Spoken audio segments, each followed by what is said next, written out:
안녕하세요. 커피앤톡입니다. 오늘도 와주셔서 감사드리고요. 바로 사연 읽어보겠습니다. 안녕하세요. 올해로 40이 된 여자입니다. 이 나이라면 어린아이를 키우고 있어도 충분한데 아직 연애도 잘 안 하고 일만 열심히 하고 있어요. 주변 친구들이 저만 보면 제발 일 좀 그만하고 아무나 만나라고 잔소리를 하는데요. 아직 마음의 준비가 안 된 것 같아요. 가볍게 누구라도 만나면 얼마든지 만날 수야 있겠죠. 그런데 제 마음에서 몇 년 전에 경험한 파혼의 상처를 아직 극복하지 못했단 생각이 들어 쉽지가 않았어요. 지인들은 주변에 좋은 사람만 있으면 제 옆으로 와서 슬쩍 말을 꺼내곤 해요. 혜선아, 한 번만 그냥 만나보라니까. 커피만이라도 한 잔 마셔봐. 사람 인연은 모른다고 하잖아. 응? 나는 만난다고 해도 상대방은 내 이야기 알아? 얘, 네가 뭐 식장까지 들어간 것도 아니고 그런 걸 못하러 미리 말해. 파혼한 게 무슨 큰 범죄라고. 너 그러지 마. 속이고 만나는 게 싫어 나는. 그냥 내 마음이 그래. 아니, 그 부분은 너랑 만나면서 차근차근 호감 생길 때 그때 이야기해도 되는 건데 편견을 미리 줄 필요는 없지. 있잖아, 유선아. 요즘 드는 생각인데 괜히 내가 중고 물품이 된 것 같아. 네 말대로 결혼식장까지 들어간 것도 아닌데 왜 이런 생각이 드는지 모르겠어. 자신감도 없고. 막말로 혼인신고한 것도 아니잖아. 너무 그러지 마. 그리고 파혼한 거 솔직히 말 안 해도 그만이야. 그래도 청첩장까지 찍었는데 그건 다른 문제지. 내가 그냥 평생 그걸 숨기고 살 자신도 없고 고마운데 괜찮아. 아무리 좋은 사람이라고 저에게 이야기를 해줘도 귀에 들어오지 않더라고요. 제가 행복해질 방법이 아니라 자꾸 상대가 느낄 감정을 먼저 떠올리게 되기도 하고 이미 제가 너무 작아져 있다고 해야 할까요? 파혼 뒤에 무리하게 한번 소개팅을 했던 적이 있었는데 그 자리에서 남자분이 얼굴까지 울그락불그락 해지더니 저에게 파혼이면 한번 갔다 온 상태 아니에요? 그걸 왜 이제야 말해요? 미리 말해야지. 아, 시간만 버렸네. 갈게요. 아무렇지도 않게 시간 버렸다는 표현을 하는데 미리 제 사정을 다 아는 사람이 아니라면 저도 상처가 될 수 있겠다. 그때 판단하게 된 것 같아요. 그리고 제가 그런 이야기를 부모님께 하기에도 괜히 죄스럽더군요. 딸 시집 보낼 준비를 다 마친 부모님께 우리 둘의 다툼도 아니고 상견례장에서 치욕을 당했으니까요. 그날 이후로 저도 부모님께 그런 집안과 결혼하겠다고 자리를 만들어 당하지 않아도 될 일을 만든 것 같아 너무 죄송했죠. 그래서인지 어느 순간부턴 부모님하고도 거리감이 부쩍 느껴질 정도였어요. 게다가 제가 장녀여서 항상 내가 잘해야 된다는 부담감으로 살았거든요. 근데 파혼으로 부모님께 그런 실망을 드렸다는 게 굉장히 컸었어요. 당시 저와 결혼을 약속한 예비 신랑은 다정하고 성품이 좋은 사람이었어요. 왜 그런 사람을 보면 부모님이 보인다 하잖아요. 가족들하고도 늘 잘 지내고 그런 걸 보면서 분명히 좋은 부모님이 있을 거라고 상상을 했죠. 연애 때 예비 신랑하고 사귀면서 둘이 합의했던 게 있었어요. 연애 전부터 서로 부모님한테 인사드리고 하면 부담이 커지더라고. 우리는 선물 정도만 보내고 결혼날 잡으면 제대로 얼굴 보고 하자. 내 친구놈들 보니까 엄마랑 미리 만나서 사주 보고 그러면 괜히 그 여자의 단점이 보인다고 난리더라고. 또 어떤 놈은 자기 여자친구랑 어머니랑 소개시켜줬다가 서로 정이 들어서 헤어지고 나서도 엄마랑 전 여친이랑은 자주 연락하고 그랬던 적이 있었대. 그런 불편한 상황 보니까 난 절대 그렇게 안 하려고. 아, 그래? 정말 불편하긴 하다. 나도 그건 동감이야. 사주 본 놈도 처음엔 아니라고 생각하다가 엄마가 그 여자의 단점을 말해주는 순간 그것만 보인다면서 나한테 상담한 적도 있다니까. 아무래도 가족이 해주는 말인데 흘려듣기가 쉽지 않지. 그것만 아니면 걔도 잘 됐을 텐데. 그랬구나. 우리도 잘 준비해야겠다, 정말. 주변에 벌어진 일들을 서로 공유하다 보니 부모님과 미리 만났을 때가 단점이 훨씬 더 많더라고요. 예비 며느리랑 사위라고 생각하고 꼼꼼하게 뜯어보기 시작하면 단점이 더 잘 보일 수도 있는 법이잖아요. 그래서 우리 둘은 양쪽 부모님께 미리 인사를 드리는 것보단 결혼 이야기가 진행이 되면 그때 만나기로 약속을 했어요. 물론 저도 예비 신랑의 부모님이 궁금하긴 했고 양가 부모님도 저희들에 대해 궁금해 하시긴 했지만 부모님들을 잘 설득해서 철저하게 우리 계획대로 준비를 잘 했어요. 그렇게 사귄 지 3년 만에 저희는 결혼을 하기로 했고 상견례 전에 먼저 한번 예비 시모를 뵙기로 하였어요. 그게 순서이기도 했고요. 떨리는 마음으로 예비 시모에게 드릴 화장품부터 건강식품까지 바리바리 사서 집으로 갔어요. 아, 너구나. 반가워. 말은 편하게 해도 되지? 거기 앉아. 네, 안녕하세요, 어머님. 처음 인사드리겠습니다. 유혜선이라고 합니다. 처음 뵙게 돼서 너무 반갑습니다. 그래, 나도 반가워. 혜선이라고? 아유, 하도 우리 아들이 그렇게 꾹꾹 숨겨놓고 나중에 보여주겠다고 해서 이제야 보게 됐네. 우리 아들이 너무 그러니까 나는 무슨 대단한 재벌집 따님인 줄 기대를 했다니까. 아, 미리 찾아뵀어야 했는데 너무 늦게 찾아뵙게 돼서 죄송합니다. 저도 많이 뵙고 싶었습니다, 어머님. 궁금하면 내가 더 궁금했지. 대학은 어디 나왔어? 아, 저 경기도에 있는 땡땡 대학 나왔고 과는 영문학과. 별로 이름 없는 데 나왔네. 그럼 키는? 네, 제 키요? 한 160 정도 됩니다. 키도 안 크네. 병이나 그런 쪽으로 가족력은 없지? 네, 그런 건 없습니다. 현재도 건강하고요. 정리를 해보면 대학도 그저 그렇고 외모도 평범하고 평범해서 뭐 그냥 좋네. 하기야 또 여자가 너무 예쁘면 성형했나 싶어. 이세도 걱정되는데 혜선 씨는 딱 평범하네. 하여간 우리 아들이라서 그런 게 아니라 혜선 씨가 우리 아들 만난 게 복이야, 복. 잘 만난 거라고, 우리 아들. 우리 아들이 뭔 착해서. 주변에서 몇 번 처음 예비 시모에게 첫 인사를 드리러 갔을 때의 이야기를 듣긴 했지만 이런 식으로 예비 시모가 질문을 했었다는 건 들어본 적이 없었어요. 그래서 좀 기분이 썩 좋진 않았죠.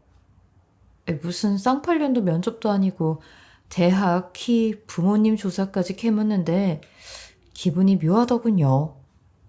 그리고 알게 모르게 본인이 저보다 위에 있다는 그런 묘한 분위기를 내고 있었어요. 식사를 하면서도 요즘에는 친정에서 많이 도와주는 문화로 바뀌고 있는데 저희 집 경제 사정은 어떠냐고 물어보시더군요. 현실적인 문제를 고려하지 않는 건 아닌데 저도 벌고 있고 아버지가 작게 회사 운영하고 있어서 그 부분에 크게 힘들거나 기우는 부분은 없을 것 같아요, 어머님. 근데 혜선 씨, 나는 건물 몇 개나 가지고 이름만 대면 다 아는 뷔페 사업 하는데 혜선 씨 아버지는 나이 드셔서 심심해서 마실 겸 사무실 나가는 거고 나랑 같진 않아.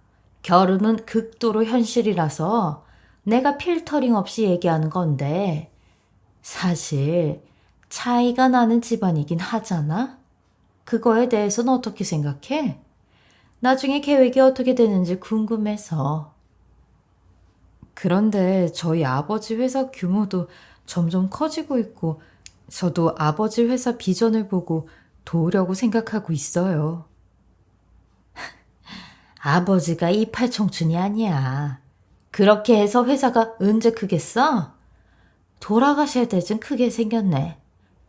혜선 씨가 똑똑한 사람이면 절대로 그런 사업은 안 받지. 다 빚일 수도 있고, 그리고 내가 사업을 해봐서 아는데, 나중에 혹시라도 아버지가 회사 준다고 하면 거절해. 나처럼 사업 크게 하는 거 아닌 이상 그런 짜잘짜잘한 거 받아서 하면 아우 다 골치 아파져. 그렇게 애매한 사업 받아서 했다가 망하는 사람들이 주변에서 내가 하도 많이 봐서 충고하는 거야. 그래도 자식들에게 절대 패 끼치고 살고 싶진 않다고 생각하는 분들이라서요. 여태 잘 해오셨어요, 아버진. 내가 방금도 말했듯이 요즘은 결혼이 비즈니스기도 해. 결혼해서 삶이 바뀌는 거잖니? 솔직히 남자 볼 때 직장 집안 아무것도 안 보고 그냥 좋아서 만나진 않잖아. 혜선 씨도 따질 거 따지고 쟤 볼 거 쟤 보고 내 아들 만난 거 아니야? 혜선 씨가 우리 아들하고 결혼하면 혜선 씨네 집안에 복덩이가 굴러온 셈이지. 여러 가지로 이 결혼은 혜선 씨 혼자만 좋겠어. 나도 이런 남편 만났으면 얼마나 좋아. 그래도 어머님, 집안이나 돈보다는 사람이 좋은 사람이라고 생각해서 만났던 게 더 커요. 저도 많이 모자라지만 모자란 부분은 많이 배우고 더 채우면서 살겠습니다. 뭘 배우긴 여기가 학교도 아니고. 알아서 잘해야지 뭐. 나는 가르쳐 줄 거 없어. 그럼 어머니는 뭐 하시고? 저희 어머니는 집에 계세요. 따로 일은 안 하시고요. 응, 그러시구나. 건강은 어떠셔? 건강하시지? 네, 저희 어머니도 건강하세요. 그렇게 순식간에 예비 시부모와의 첫 만남이 끝났는데 밥이 입으로 들어가는지 코로 들어가는지 모른다는 말이 딱 이런 상황이더라고요. 질문 폭격만 받고 상처만 입고 끝이 난 첫 만남 같았어요. 예비신랑 말로는 본인 어머니가 하도 기가 세고 사업도 크게 하다 보니 성격이 세다고 하였어요. 심지어 본인 아버지까지 길을 못 펴고 사신다고 했는데 저한테만 이런 태도를 보이는 게 아니라며 상처받지 말고 이해해달라고 했죠. 아무리 성격이 그렇다고 해도 사업을 하는 예비 시모의 관점엔 저희 집이 돈 나올 것 없다는 집이라는 걸 이미 결론을 내어버린 것 같았어요. 그런 태도를 보이니 사실 저희 아버지의 40년 세월이 한 번에 무시를 당하는 것 같은 기분이 들어 좋진 않았죠. 아무리 작고 시작한 지 얼마 안 된 회사라고 하지만 저희 아버지도 한 분야에 40년 넘게 본인의 전문성을 키우며 사무실을 여신 거거든요. 아버지가 그동안 잘 해왔다는 건 사람들도 다 알기 때문에 점차 사업체가 커지고 있는 시점이긴 했거든요. 그 부분을 아무리 이야기해도 가망이 없는 사람을 보는 듯하는 게 속상했지만 예비신랑은 그런절 따뜻하게 감싸주었죠.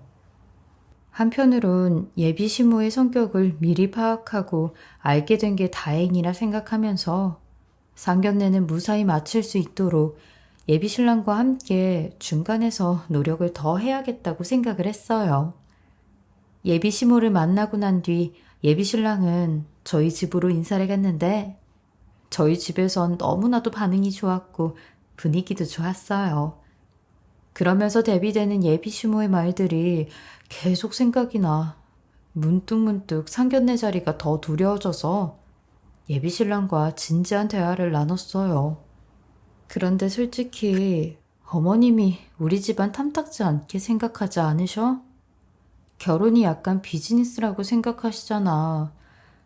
그럼 지금은 나도 그렇고 우리 집안도 볼 게 없는데. 혜선아, 또 그 걱정이야? 내가 그랬잖아. 우리 엄마 누구한테나 사업적으로 대한다고. 그리고 엄마가 그날 약간 오버하긴 했어. 미안해. 내가 대신 사과할게. 원래 그런 양반이 아들 장가 보낸다고 생각하니까 괜한 기싸움 하시는 것 같아. 신경 쓰지 마, 응? 그리고 솔직히 우리가 부모님 덕 보고 살 건 아니잖아. 그러니까 결혼해서도 절대 문제될 건 없어. 혜선이 너 당당해도 돼. 우리 엄마 귀에 절대 눌리지 마. 그래야 결혼 생활 잘할 수 있지. 그래도 때마다 얼굴은 봐야 하잖아. 근데 이런 걸로 계속 부딪히면 어떡해? 그럴 때마다 좋은 마음 안 될 것 같아. 또 그러면 내가 진짜 진지하게 하지 말라고 이야기할게. 자기가 잘도 그렇게 말하겠다. 자기도 엄마 어려워하면서. 우리 집안은 자기 좋아해서 난린데 왜 나만 이런 취급을 받아? 사위 인상 좋다고 우리 엄마는 자기가 연예인보다 더 낫대. 와, 정말? 역시 사위 사랑은 장모님이라는 말이 맞네.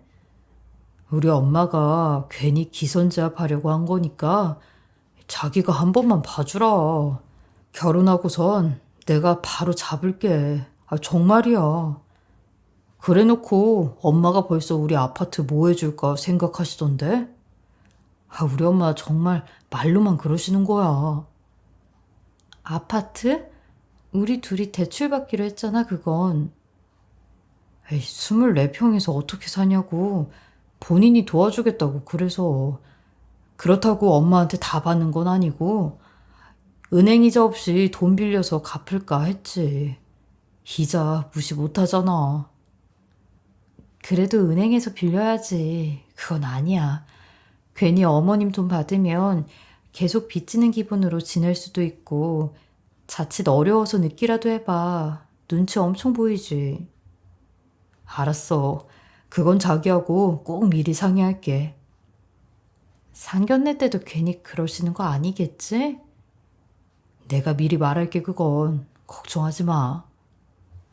그렇게 가슴 뛰는 상견례 날이 다가왔고 저희 부모님은 하루 전부터 잠도 제대로 못 자고 미용실도 다녀오시고 세탁소에서 옷도 찾고 정말 바쁘셨어요. 저보다 몇 배 더 들뜬 모습을 보니 웃음도 났죠. 그래도 첫인상이니 예의를 다해서 차려입고 가는 게 좋겠다고 생각하신 것 같았어요. 아유, 엄마, 요즘 이렇게까지 안 해. 누가 보면 오늘이 결혼식인 줄 알겠다. 아유, 엄청 이쁘기도 하고 오셨네. 그래도 옷차림이 예의를 보는 건데 잘 입고 가야지. 우리 딸 보내는데 부모님이 아무렇게나 하고 오면 돼? 알았어, 엄마. 우리 엄마 덕분에 나도 기가 사네. 그렇게 약속한 장소에 도착해서 기다리는데 10분이 지나 웬 잠옷 같은 옷에 코트 하나를 걸치고 온 시어머니가 피곤하다는 얼굴로 미안하다는 인사도 없이 앉더라고요. 처음 뵙겠습니다, 사돈. 애미 되는 사람입니다.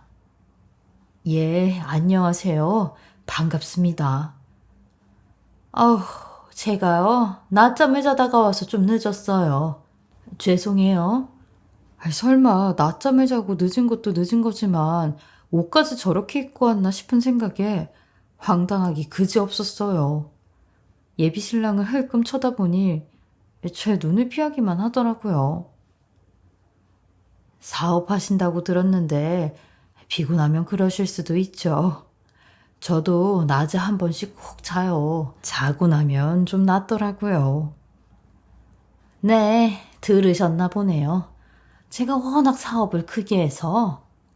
박하사돈도 사업하신다고 듣긴 했는데. 그나저나 둘이 좋다니까 결혼은 시켜야죠. 둘이 좋다니 믿고 결혼은 진행해야겠죠. 그리고 워낙 곽서방이 사람도 착하고 참 좋더라고요. 저희 애한테도 사람 잘 만났다고 그랬습니다. 좋은 사위 보내주셔서 감사합니다, 사돈어른. 그건 그렇죠. 객관적으로 봐도 그렇긴 하죠. 그렇게 간단한 인사와 함께 음식이 나오기 시작했어요. 저는 그런 예비시모에게 일부러 음식을 챙겨드렸어요. 어머님, 이것부터 드셔보세요. 이 집이 이걸 잘한대요. 됐어. 잠깐만 있다가 갈 거야. 네? 식사는 하시고 가시지. 빨리 가셔야 해요? 저는 집에서 노는 가정주부가 아니라 사업 운영하는 사람이라서 시간이 조금 다르게 가요. 이러고 밥 먹고 앉아있는 시간까지 초 단위로 아껴 쓰며 쓰거든요. 바깥사돈도 사업하신다면서요. 그럼 제 심정 이해가지 않으세요? 저는 사돈처럼 그렇게 큰 사업을 하는 건 아니어서요. 근데 그렇게 큰 사업 하시다 보면 그러실 수도 있죠. 여기서 정확하게 딱 33분 뒤에 나갈 겁니다.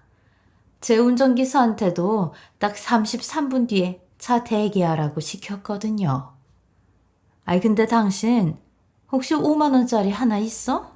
운전기사한테 밥이라도 사 먹으라고 돈 5만 원 줘야 되는데 나는 지갑에 순 100만 원짜리 수표밖에 없네. 응? 나도 뭐 카드밖에 없는데 카드라도 주면 안 돼? 내가 그 사람 뭘 믿고 카드를 줘? 너도 없니? 엄마, 저도 카드밖에 없어요. 요즘 누가 현금 갖고 다녀요. 일단 그냥 카드 드리지 그러세요. 아니야, 못 믿어. 그럼 실례지만 혹시 사돈 두 분 5만 원짜리 지폐 있으신가요? 제가 돈 좀 빌리겠습니다. 갑자기 시작된 예비시모의 5만 원 타령에 온 가족들이 지갑을 찾았고 저희 아빠랑 엄마 또한 지갑을 열어 5만 원이 있나 찾기 시작하셨어요. 그때 제가 아빠 옆에 앉아 있었는데 다 해진 지갑을 양복바지 뒷주머니에서 꺼내시더니 지갑 안을 들여다보시곤 지갑 안에 있는 돈을 전부 다 꺼내 지금 현금이 이것밖에 없는데 이거라도 드리는 게 어떻겠냐고 하시더라고요. 그러니 예비시모가 그게 얼마냐고 물었고 저희 아빠가 2만 7천 원 정도 된다고 하였어요.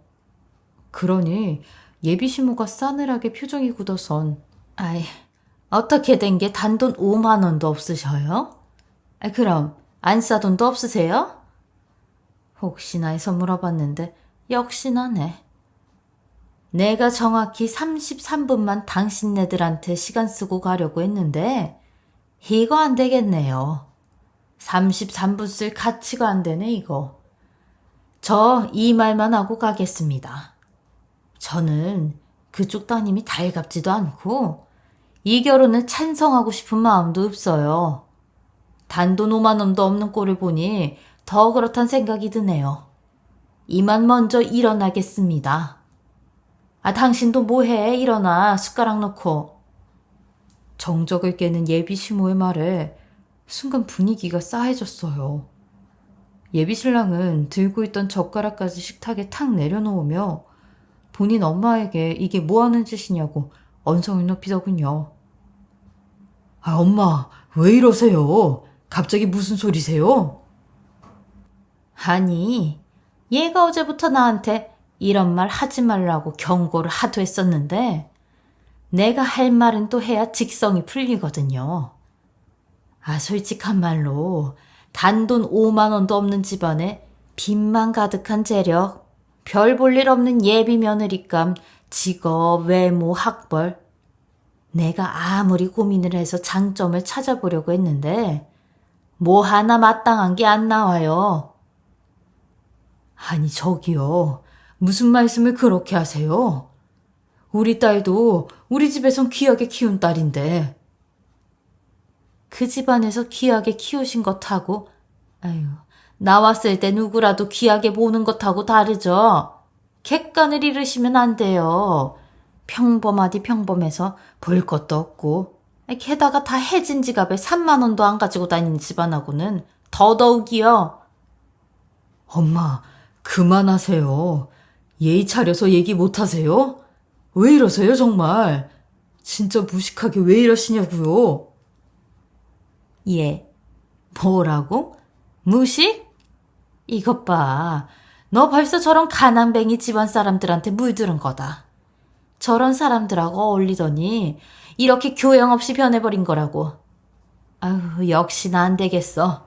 너 얘랑 당장 헤어지고 퇴퇴퇴 침 3번 뱉고 나와. 재소음 붙는다. 저기요, 거 말이 심하신 거 아닙니까? 이 결혼 파혼한다고 해도 제가 할 말은 다 해야겠습니다. 그쪽이 얼마나 돈이 많고 얼마나 잘나셨는지는 모르겠지만 댁 아들에게 무식하다는 소리 들을 정도면 당신도 이제껏 얼마나 형편없이 살았는지 다 보일 정도네요.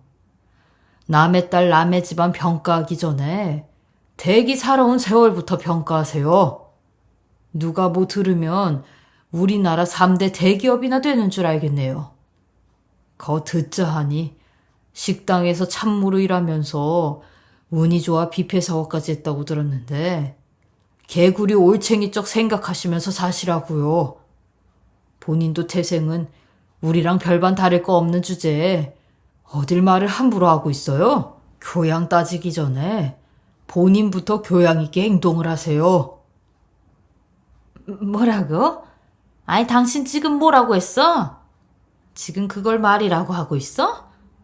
어딜 결혼으로 팔자 바꿀 생각한 주제 뚫린 입이라고 그딴 소리를 하고 있어? 결혼시키면 당신네들도 우리 집서 개처럼 일 시키면서 몸으로 때우려고 할 판이었는데 이거 왜 이래? 하여간 없는 것들에 입만 살아선 따박따박 말 대꾸는 청산유수로 하지. 뭐라고요? 정말 말씀이 너무 지나치시네요. 아니, 결혼시키기 싫으셨으면 진작에 첫 만남에 반대를 하시지. 상견례 날까지 잡아선 왜 이런 짓을 하세요? 이렇게까지 하면서 본인이 대단하다고 칭송받고 싶으셨어요? 그동안 얼마나 주변 사람들에게 무시를 당해왔으면 처음 보는 저희 엄마 아빠한테 이런 말도 안 되는 갑질을 하고 있냐고요? 이게 진짜 지 부모 닮아서 싸가지 없이. 너 뭐라고 했어? 뭐라고 했어? 너 내가 누군 줄 알아? 내가 입만 뻥끗하면 네 아버지 회사도 싹 다 짓밟을 수 있어. 너 오늘 아주 내 손에 죽어봐. 이런 싸가지 없는 건 싹 다 없애버려야 돼. 예비 시모는 그 말을 끝내자마자 밥상을 엎었고 제 머리채를 잡으려고 덤비기 시작하는데 예비 신랑과 예비 시부가 간신히 시모를 양팔로 붙잡아 데리고 나갔고 상견례장은 순식간에 쑥대밭이 되어 음식점 직원들도 경찰 부르고 난리가 아니었어요. 저희 부모님 또한 너무 화가 나셨는지 아무 말도 하지 않으셨고 아버지는 입을 굳게 닫으시며 자리를 뜨셨어요. 그리고 그날 저녁 저는 집에 돌아와 예비 신랑과 상의 없이 모든 것들을 다 취소시켰습니다. 마음이 서니까 뒤도 돌아보지 않고 진행을 하게 되었어요. 결혼식장이랑 스튜디오, 드레스샵 등 여러 곳에서 예비 신랑에게도 취소 문자를 보냈는지 바로 연락이 와선 제게 미안하다는 말밖엔 하지 않더라고요. 위약금 문제는 본인이 다 진행하겠다며 끝까지 미안하다고 눈물을 훔치며 이야기를 하는데 저도 눈물이 차오르는 걸 꾸역꾸역 참고 전화를 끊었어요. 연애한 기간은 3년 가까이 되는데 30분도 안 되는 시간에 상처투성이로 변할 수 있구나. 정말 사람 일 모르겠더라고요. 말이 화살이 되고 칼날이 될 수도 있다는 걸 그날 뼈저리게 느낀 것 같아요.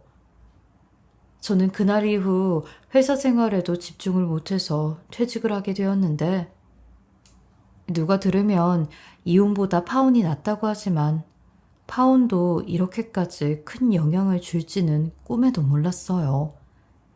파혼한 것도 이렇게 괴롭고 힘든데 이혼은 오죽할까 싶었네요. 그렇게 저는 퇴직을 하고 집에만 있을 순 없어 낮이면 아버지 회사에 가서 일을 돕곤 했어요. 몇 날 며칠 집에서만 꿈쩍도 안 하고 있으니 부모님 눈치도 보이고 부모님도 걱정을 많이 하셔서 다시 일상을 찾아야겠더라고요. 사람도 당당하게 만나면서요. 아빠 회사는 2년 전만 해도 10명 남짓이었던 직원이 있었는데 1년 반 만에 규모가 커지면서 직원이 50명이 넘어가게 되었고 다행히 제가 필요한 자리가 있어서 기쁜 마음으로 아빠 회사를 도울 수 있게 됐어요. 전 계속 부모님께 큰 빚을 졌다고 생각하는데 이렇게 도울 수 있는 게 행복이라고 생각하고 열심히 일에 몰두를 했어요. 그런데 어느 날 밖에서 소란스러운 소리가 들려서 나가보니 회사 부장님과 어떤 추레한 행색의 여자가 실랑이를 벌이더군요. 아, 일어나세요. 이러지 마세요. 저는 이거 못 봤습니다. 제가 경력이 오래돼서 잘할 수 있습니다, 부장님. 우선 제가 갖고 온 반찬하고 김치 맛이라도 한번 봐주세요. 아이 참, 서류 접수하시고 절차 밟으세요. 안내 드릴 테니까. 제발요, 기회를 주십시오. 제가 손맛은 정말 좋습니다. 계속 이쪽에서 일을 해와서 많은 양도 정말 빨리 해요. 제발 잘 좀 봐주세요. 정말 부탁드립니다. 우리 가족이 바닥에나 앉았어요. 그러니까 제 사정을 생각해서라도. 저는 당황스러워 옆에 있던 직원에게 물었어요. 아유, 저 아줌마 또 저런다. 아니, 취직이 반찬 싸운다고 되나? 왜요? 무슨 일인데요? 근데 저분은 누군데 그래요? 우리 직원 식당 생기잖아. 근데 본인 취직 좀 시켜달라고. 한 3주째 매일같이 부장님한테 와서 저런다. 직원 식당은 업체에 맡긴다고 하지 않았어요? 그러니까 내 말이. 그런다고 했는데도 자기 가족들 데려와서 맡아서 하겠대. 뭐 예전부터 이런 일을 해왔다고. 근데 저게 통하겠어, 요즘 세상에? 뭐 저렇게 노숙인 차림으로 허리까지 다 꼬부려져서 좀 불쌍하긴 한데, 아유, 아무튼 이래저래 우리 부장님도 난처하겠어. 부장님이 회사로 들어가려고 하니 그분은 바짓가랑이까지 잡으며, 부장님, 저요, 오늘은 절대로 이대로 못 갑니다. 부장님이 해결을 못 해주시면 사장님이라도 뵙고 싶어요. 제가 손맛이 좋아서 사장님 사모님 밥이라도 할게요, 그럼. 아이, 참 아주머니. 이게 그렇게 간단한 문제가 아니라고요. 그리고 사장님을 불러달라뇨. 그게 말이나 되는 소리예요? 아주머니, 자꾸 이렇게 오시면 저도 어쩔 수 없이 신고할 수밖에 없어요. 그러니까 제발 돌아가세요. 오늘 답 안 해주시면 저 밟고 지나가세요. 저 밟으셔요. 그러더니 갑자기 부장님 발 밑으로 납작 눕더라고요. 난처해 하는 걸 보고 있자니 저도 도와야겠다 싶어서, 저기요, 회사 정책상 서류 절차부터 진행하셔야 돼요. 이렇게 와서 사정한다고 될 문제가 아니라고요. 제가 방법은 알려드릴 테니까요. 일단 일어나세요. 선생님, 정말 부탁드립니다. 살려만 주세요.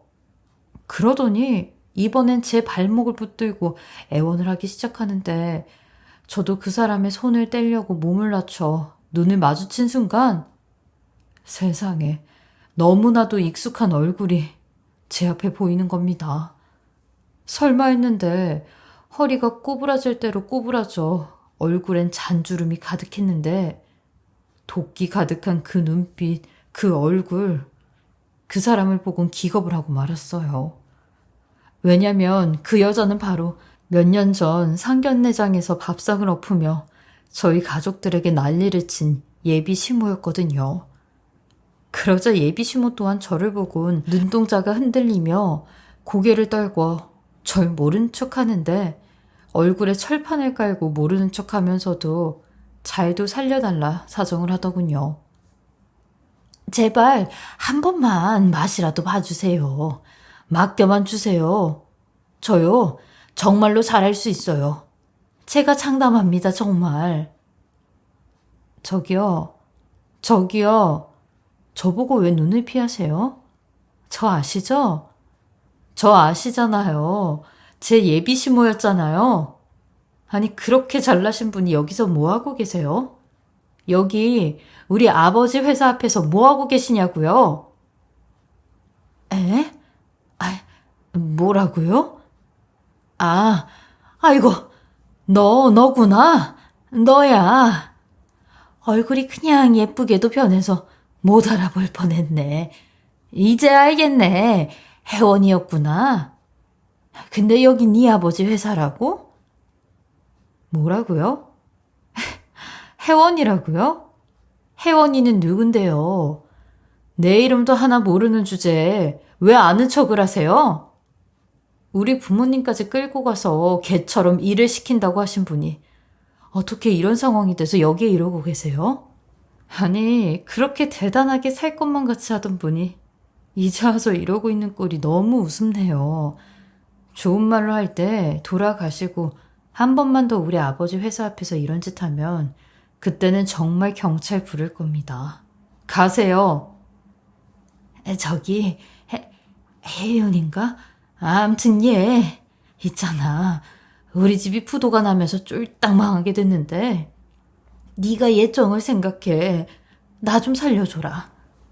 우리가 비록 옛날에는 악연이었지만 이렇게 또 만나게 되니 이게 우연인 것 같다는 생각이 든다.